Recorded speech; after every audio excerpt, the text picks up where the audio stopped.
अपनी बुक का first chapter और आगे कल हमने जहां तक पढ़ा था उससे आगे पढ़िए। आज हम निकालेंगे श्रीलंका वाला चैप्टर। कल हमने केवल यहां तक पढ़ा था, कमजोर और अल्पमत में थे। ठीक है, आज उससे नीचे स्टार्ट कीजिए। आइए इस स्थिति की तुलना एक और देश से करें। पहले हमने बेल्जियम से की थी, अब हम श्रीलंका से करेंगे। कौन से देश से? श्रीलंका से। एक एक चीज को क्लियर करते हुए चल रहा है। ठीक है, श्रीलंका जो है, हेलो सभी आ गए बेटा? रफ कॉपी साथ में लेके बैठो, पेन और रफ कॉपी। श्रीलंका एक द्वीपीय देश है जो तमिलनाडु के दक्षिणी तट से कुछ किलोमीटर की दूरी पर स्थित है। क्या श्रीलंका कैसा देश है? श्रीलंका एक द्वीपीय जिसके आसपास समुद्री क्षेत्र हो, टापू हो, उसे द्वीपीय बोलते हैं, द्वीपीय देश है। दूसरी लाइन इसे क्या बताई? यह तमिलनाडु के दक्षिण तट से कुछ किलोमीटर दूर है। आपसे पूछे श्रीलंका की दूरी कितनी है, तो क्या बताओगे? यह तमिलनाडु, आप देखते हो ना सबसे नीचे मैप में तमिलनाडु होता है, उसकी थोड़ा सा पार्क स्ट्रीट को ज्वाइन करते हुए आगे श्रीलंका है। तमिलनाडु के दक्षिणी तट से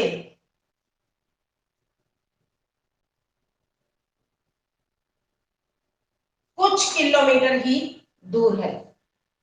कुछ किलोमीटर की, लिखते रहना है लाइनें सारी, कुछ किलोमीटर की दूरी पर स्थित है।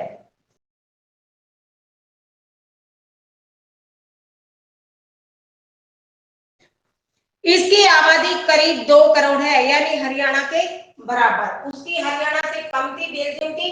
इसकी आबादी, आबादी का मतलब जनसंख्या, इसकी आबादी हरियाणा के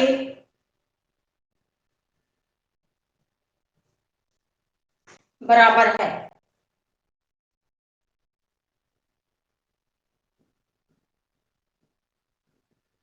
यानी अर्थात 2 करोड़ के लगभग।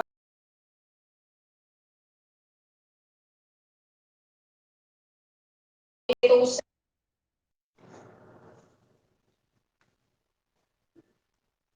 दक्षिण एशिया के अन्य देशों की तरह श्रीलंका की आबादी में भी कई जातीय समूह के लोग रहते हैं।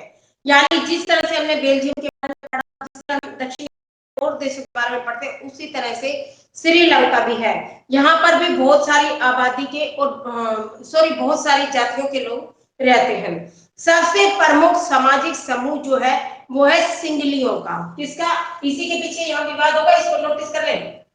सबसे प्रमुख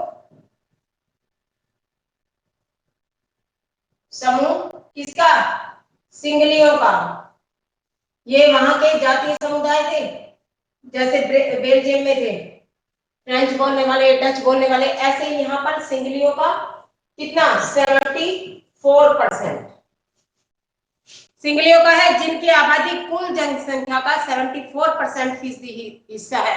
उसके बाद तमिलों का नंबर आता है, जिनकी आबादी कुल जनसंख्या में 18% है। सबसे प्रमुख समूह सिंगलियों का, फिर तमिलों का समूह।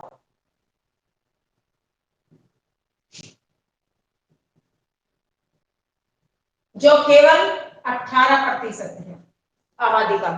उसके बाद तमिलों में भी 2 समूह है। ये तमिल है, तमिलों में 18 पहले, उसके बाद इसमें भी मूल तमिल और हिंदुस्तानी तमिल। उसको कहा जाता है जो उसी देश में पैदा हुआ हो, चाहे वो रहता कहीं भी हो, लेकिन हो पैदा उस देश में, तो वो मूल तो श्रीलंकाई तमिल कह सकते हैं। 13% हिंदुस्तानी तमिल जो औपनिवेशिक शासन में बागानों में काम करने के लिए भारत से लाए लोगों की। कई बार क्या होता है कि अपने देश से के साथ साथ दूसरे देशों से भी मजदूरों को काम करने के लिए बुलाया जाता है। जैसे कैरिबियाई द्वीप समूह था, वहां पर भी लोगों को काम करने के लिए बुलाया गया। लोगों को लालच दे दिया जाता है कि आपको पैसे अच्छे मिलेंगे, आपका नाम होगा, आप विदेश में काम करने जा रहे हैं। कोई इतनी दूर जाके देखता थोड़ी है कि वो क्या काम करने जा रहे हैं। तो इसी तरह से बागों में मजदूरी करने के लिए, बागान, आपने बार बार टॉपिक पढ़ा ना, बागान एक्ट, इमिग्रेशन एक्ट हुआ था, लाके इनको बंधक बना लिया जाता था। काम करने के सिवा इनके पास दूसरा कोई ऑप्शन नहीं होता था, ना किसी से मिलजुल पाते थे, ना कहीं आ जा पाते थे। तो जो औपनिवेशिक शासन काल में, औपनिवेशिक शासन काल का मतलब है जब किसी दूसरे शक्तिशाली देश ने किसी कमजोर देश पर शासन किया हो, वो क्या कहलाता है? औपनिवेशिक शासन काल।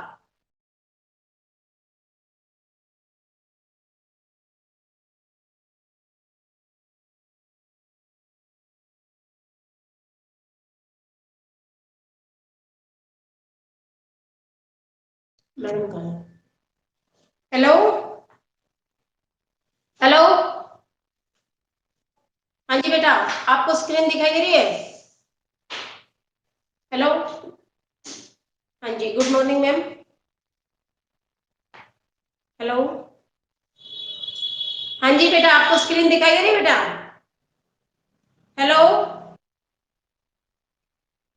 एक एक बोलो, एक एक बोलो बेटा आपको।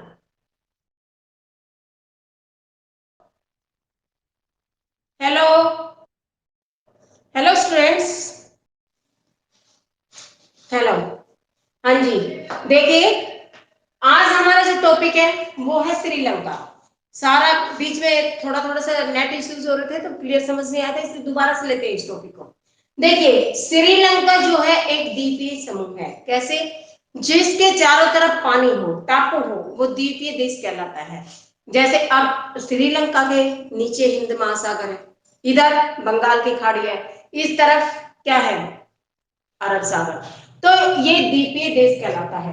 यह तमिलनाडु के दक्षिणी तट से, जब आप भारत का नक्शा देखेंगे तो उसमें तमिलनाडु आपको बिल्कुल नीचे दिखाई देगा साउथ में, उसके भी तट से ये थोड़ा सा दूर है।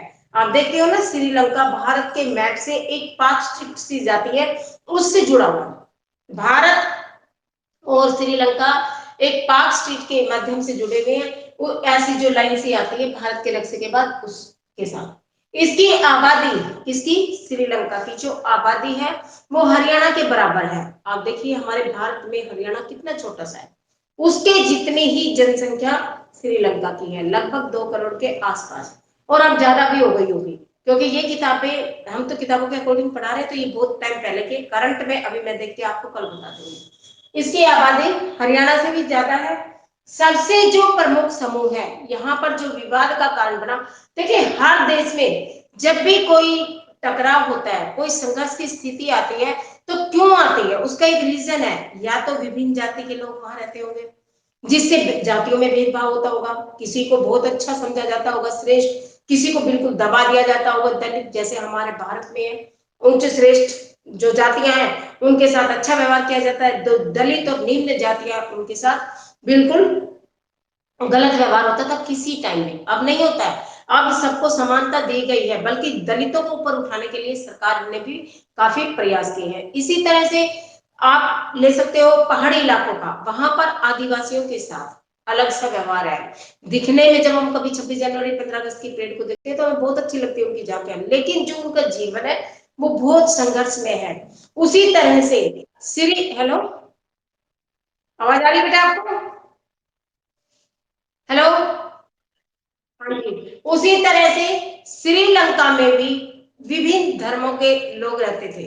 जैसे श्रीलंका में बेल्जियम जो था, वहां पर जातियों को भाषाओं को लेकर टकराव हुआ था।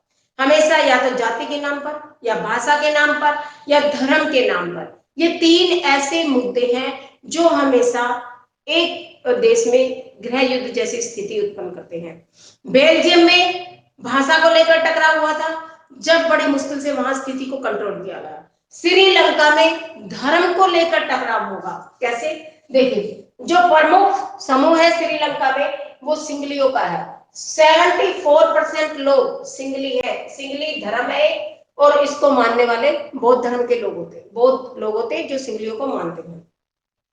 70%, 74%, यानी 100 में से 74 बहुसंख्यक कौन से समाज का हो गया? तमिलों का। फिर सॉरी इसका सिंगलियों का। दूसरा जो ग्रुप था वो था तमिलों का समूह। अब तमिल 18% थे, लेकिन इन तमिलों में भी 13% तो श्रीलंकाई मूल तमिल, जो श्रीलंका के रहने वाले थे। देखिए अपनी बुक से देखिए, तमिलों में भी दो समूह है, श्रीलंकाई मूल तमिल के 13%, यानी श्रीलंकाई मूल तमिल के जो लोग थे 18 में से 13% तो ये हो गए। और दूसरा जो ग्रुप हुआ, एक तो ये हो गया श्रीलंकाई मूल तमिल और दूसरा हिंदुस्तानी तमिल, जो हिंदुस्तान से काम करने के लिए बागों में लेके गए थे। कई बार क्या होता है, अपने देश में महंगे श्रमिक मिलते हैं या काम उनका पसंद नहीं आता, इसलिए दूसरे देशों से कम आय पर मजदूरी के लिए, बागानों में काम करने के लिए मजदूरों को इकट्ठा करके लाते हैं। तो यहाँ पर 13% ये थे और 5% ये थे, कहने को टोटल 18%। लेकिन श्रीलंकाई मूल तमिल, मूल तमिल का मतलब होता है जो श्रीलंका में ही पैदा हुए होंगे। मूल का मतलब उसी देश में पैदा हुआ, उसी देश में का मतलब मूल उसका जन्म स्थान वो है।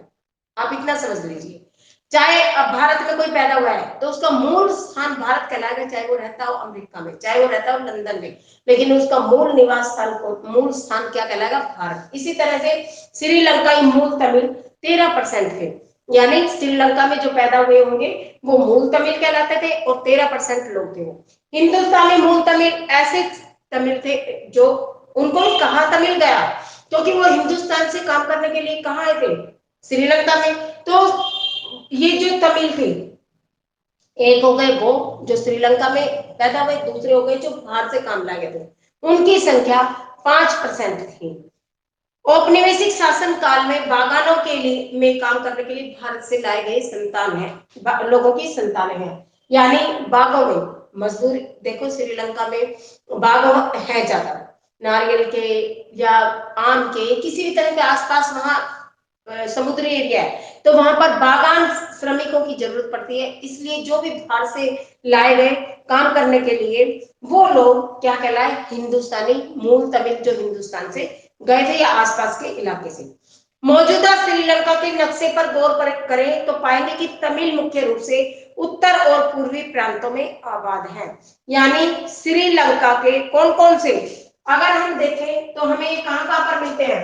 उत्तर और पूर्व में, श्रीलंका के नक्शे पर, और कहीं नहीं, पूरी भारत में नहीं देखना, श्रीलंका के हिसाब से देखना, उत्तर और पूर्व में हमें तमिल मिलेंगे रहते हैं। जैसे एक इलाका हो जाता है जहां पर किसी एक धर्म को मानने वाले लोग ज्यादा रहते हैं, तो उत्तर और पूर्व, श्रीलंका का उत्तर और पूर्वी प्रांत जो है उसमें अधिकतर कौन लोग रहते हैं?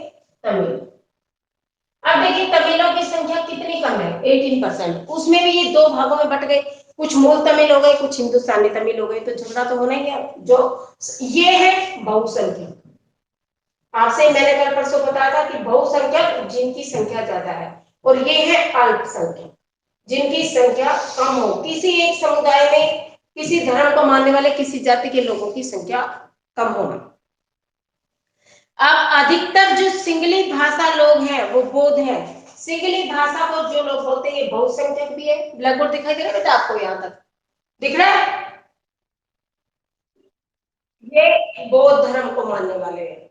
और जो तमिल है इनमें, ये जो तमिल है इनमें आधे तो हिंदू हैं और आधे मुसलमान हैं, क्योंकि भारत में हिंदुस्तान से लेके गए हैं तो भारत में तो मुसलमान और हिंदुओं में कोई खास फर्क नहीं समझा जाता। श्रीलंका की आबादी में ईसाई लोगों का हिस्सा 7% है और वे सिंगली और तमिल दोनों भाषाएं बोलते हैं। देखिए आपको मेन चीज ये समझ आ जानी चाहिए कि यहाँ पर जो 13% है ये क्या है? 13% जो हिस्सा है ये श्रीलंका के मूल तमिल है।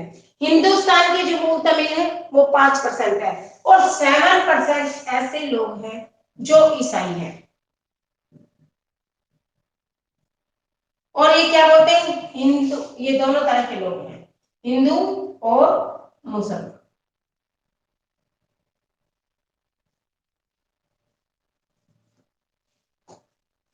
और ये दोनों भाषाएं बोलते हैं, दोनों ही भाषाओं को ये बोलते हैं।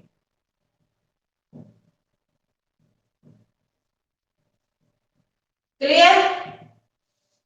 इतना समझ आ गया आपको? एक बार दोबारा से रिपीट करते हैं, ध्यान से सुनो। श्रीलंका द्वीपीय देश है, तमिलनाडु से के दक्षिणी तट, तमिलनाडु मान लो यहाँ पर है, तो ये इसका दक्षिणी तट नीचे आएगा, ये पूर्वी तट, ये पश्चिमी तट, और ये इसका उत्तरी तट। लेकिन हमने क्या कहा, तमिलनाडु के दक्षिणी तट से, तो तमिलनाडु का ये मान लो तमिलनाडु है, और इसके दक्षिणी तट यानी नीचे श्रीलंका है। इसकी आबादी 2 करोड़ के लगभग है। अगर समझना हो तो समझने के लिए हम एग्जांपल देते हैं कि हरियाणा के आबादी की समान। इसमें सबसे प्रमुख समूह जो है वो सिंगलियों का है, इन्हीं की चलती है क्योंकि ये संख्या में ज्यादा है। 74% जनसंख्या जो है वो सिंगलियों की है। सिंगली एक धर्म है जिसको बौद्ध लोग मानते हैं। बौद्ध धर्म को मानने वाले लोग सिंगली भाषा को सिंगली भाषा है, जो सिंगली भाषा बोलते हैं उनको सिंगली नाम से जाना जाता है। जो तमिल भाषा बोलते हैं उनको तमिलों के नाम से। अब तमिलों का समूह एक है जिसमें 18% लोग, अब देखो 74 और 18, 74 और 18 कितना डिफरेंस आ गया। संख्या कम हो गई, एक समाज बहुसंख्या। बहुसंख्या कौन सा बताओ मुझे, कौन सा बताओ? हेलो बेटा, बहुसंख्या कौन सा समाज है श्रीलंका में? सिंगल कितने कितने परसेंट लोग? कौन सी भाषा को बोलते हैं ये बोलिए? अरे भाषा कौन सी बोलते हैं? सिंगली ही बोलते हैं, ठीक है।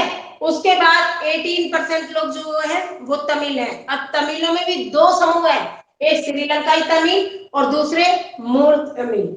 श्रीलंकाई जो तमिल है, श्रीलंकाई मूल तमिल जो है वो 13% है, और दूसरे जो हिंदुस्तानी मूल तमिल है, जो हिंदुस्तानी आसपास के एरिया से लेके गए बागों में काम करने के लिए, वो 5%। 13 + 5 13 + 5 कितने हो गए? 18%। बचे 7%, वो है ईसाई। इस तरह से आप देखो 3 तरह के लोग हैं, सिंगली, तमिल और ईसाई। 74%, 18% और 7%। टोटल कैलकुलेशन ये आ रही है श्रीलंका की। 7% ईसाई, 13% तमिल, जिसमें आप 8 और 5 कर सकते हो। 8 हिंदुस्तानी तमिल, सॉरी 5 हिंदुस्तानी तमिल और 8 जो है वो श्रीलंकाई मूल तमिल। इतना क्लियर है आपको? हेलो, इतना क्लियर है? अब संख्या में जो ज्यादा लोग हैं वो कौन से हैं? बहुसंख्यक जो लोग हैं, संख्या में जो ज्यादा है वो कौन से लोग हैं? सिंगली। और संख्या में कम जो लोग हैं, सबसे कम, वो कौन से लोग हैं? ईसाई, क्योंकि वो तो 7% ही है। वो तो दोनों को मिला लेते हैं, 8 और 5 कर लेते हैं तो 13% हो गए। लेकिन सिंगली तो बिल्कुल ही 7% है। तो दोनों, और ये ऐसे लोग हैं जो दोनों भाषाएं बोलते हैं, सिंगली भी बोलते हैं और तमिल भी बोलते हैं। इतना क्लियर? अब आगे हमने ये देखना कि झगड़ा किस चीज को लेकर हुआ, संघर्ष। एक जो यहाँ पर गृह युद्ध जैसी स्थिति बनी श्रीलंका में, वो आज तक फेमस है। वो क्यों हुई, आगे पढ़िए। श्रीलंका में बहुसंख्यकवाद। सन 1948 में श्रीलंका स्वतंत्र राष्ट्र हुआ। कब? 1948 में। किसी किसी किताब में कुछ अलग से भी दिया गया है, लेकिन एनसीईआरटी की किताब में 1948 है, तो हम इसी को मान के चलेंगे। श्रीलंका आजाद हुआ, जैसे हमारा भारत 1947 में आजाद हुआ था, इसी तरह से औपनिवेशिक शक्तियों ने इस पर भी शासन किया हुआ। तो ये 1948 में आजाद हुआ, स्वतंत्र राष्ट्र बना। सिंगली समुदाय के नेताओं ने अपनी बहुसंख्या के बल पर शासन जमाना चाहा। जब औपनिवेशिक शक्ति खत्म हो गई, चले गए वो लोग जो इन पर शासन कर रहे थे, 1948 में जब सिंगली स्वतंत्र बना, तो उस समय एक चर्चा हुई कि कौन लोग सरकार बनाएंगे। तो उस समय संख्या में ज्यादा होंगे, उन्हीं लोगों की सरकार बनेगी, क्योंकि वोट गिरेंगे, वोट गिरेंगे तो ज्यादा वोट उसी को मिलेंगे जिसकी सरकार वही बनाएगा जिसको ज्यादा वोट मिलेंगे। नेचुरल 74% सिंगलियों की संख्या है, तो ये वोट थोड़े से भी डालेंगे तो भी बहुत ज्यादा हो जाएंगे। तो अपनी बहुसंख्या के बल पर सिंगली जो लोग थे उन्होंने शासन जमाना चाहा, शासन करना चाहा, सरकार को बनाना चाहा। इस वजह से लोकतांत्रिक रूप से निर्वाचित सरकार ने सिंगली समुदाय को प्रभुत्व कायम करने के लिए कई कदम उठाए। अब लोकतांत्रिक सरकार थी, वो ये चाहती थी कि काम फेयर तरीके से हो, न्याय संगत तरीके से वहां पर काम हो, इसलिए उसने ये सोचा अगर बहुसंख्यक लोग शासन करेंगे, संख्या में ज्यादा है, धर्म के नाम पर भाषा भी ये सिंगली बोलते हैं, सरकार भी इनकी मानती है, तो इस तरह से जो कम लोग हैं संख्या में उनके साथ अन्याय होगा। तो उन्होंने इसके लिए कुछ कदम उठाए। क्या? 1956 में एक कानून बनाया, 1956 में। कहाँ लिखूं? ब्लैक बोर्ड सारा भर गया, यहाँ देखते हैं।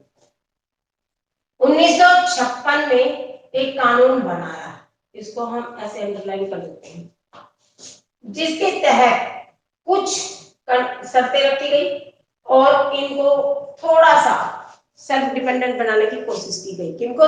तमिलियों। 1956 में एक कानून बना जिसके तहत तमिल को दरकिनार करके सिंगली को, देखो एक तो बहुसंख्यक बल पर शासन करना चाहा, किस तरह से करना चाहा कि कौन सी उन्होंने नीति अपनाई, संख्या के आधार पर केवल वोट से तो उन्होंने जिताई दिया। उसके बाद उन्होंने क्या क्या किया, देखो एक कानून बनाया जिसके तहत, जिसके अनुसार तमिलों को दरकिनार, ये बहुत इंपॉर्टेंट क्वेश्चन बनेगा 3 नंबर का, कि तमिलों को श्रीलंका में एक अलग थलग क्यों रखा गया, उनको दरकिनार, दरकिनार एक साइड क्यों कर दिया। दर का मतलब एक तरफ और किनार मतलब एक, बिल्कुल उनकी कुछ ना सुनी जाए, उनकी ना कहीं मानी जाए ना कहीं सुनी जाए, जैसे एक तरफ कर देते हैं ना, इग्नोर सा करना, दरकिनार का मतलब वो है।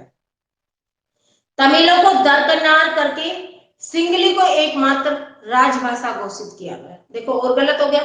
1956 में कानून बनाया जिसके अनुसार क्या किया गया, कानून बनाया जिसके अनुसार तमिलों को दरकिनार कर दिया। क्यों करा? क्योंकि संख्या में कम थे, इनको लगा इनकी तो चलेगी नहीं, दरकिनार का मतलब इग्नोर कर दिया, दरकिनार करके सिंगली को ही क्या बना दिया, राजभाषा। अब देखो किसी भी भाषा को हम इतना महत्व दे देते हैं कि वो राजभाषा है, तो और एक भाषा को हम बिल्कुल इग्नोर कर दें तो वो गलत है। सिंगली को राजभाषा का दर्जा दिया।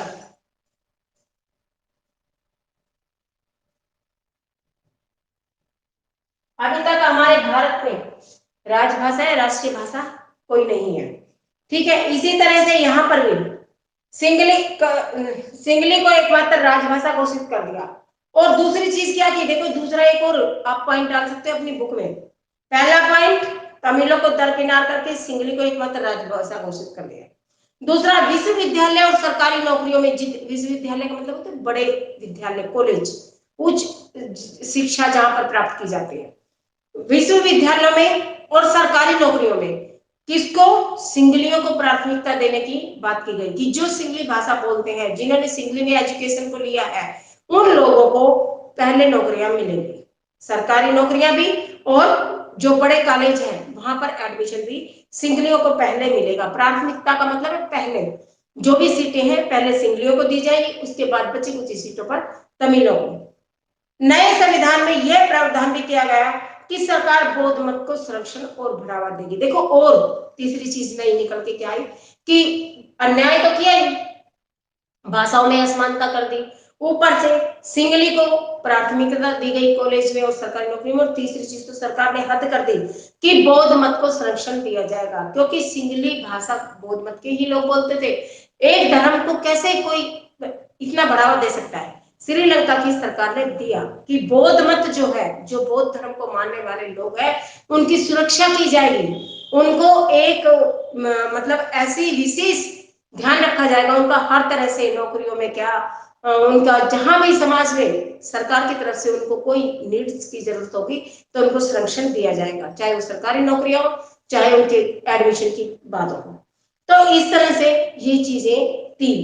अब आपसे कोई क्वेश्चन पूछ ले कि तमिल श्रीलंकाई सरकार से क्यों रुष्ट थे, अब सीधा क्या बताओगे कि उनके साथ भाषा को लेकर असमानता का व्यवहार किया गया, सिंगली भाषा को प्राथमिकता दी गई हर जगह पर, स्कूल में, कॉलेज में और नौकरियों में।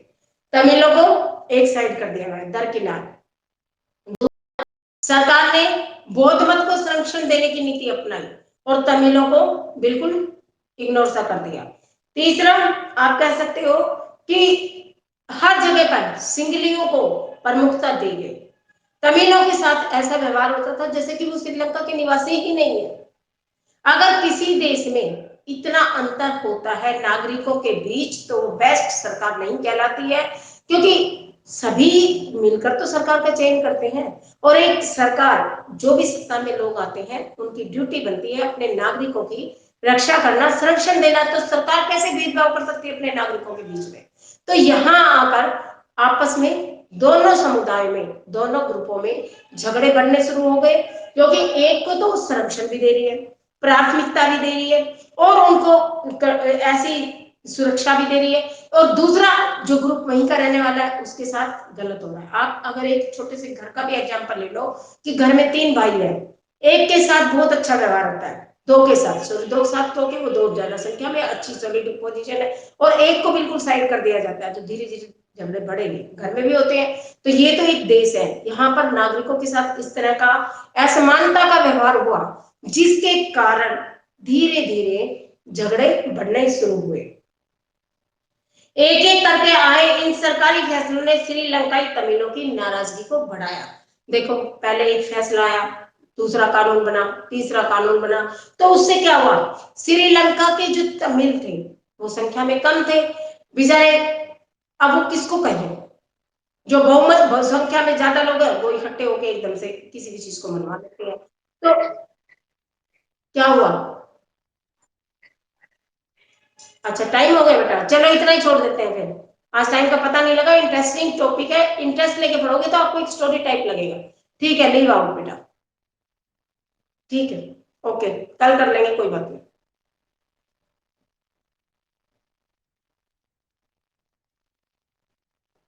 समय का पता नहीं लगता ना जब काम कराने शुरू करो।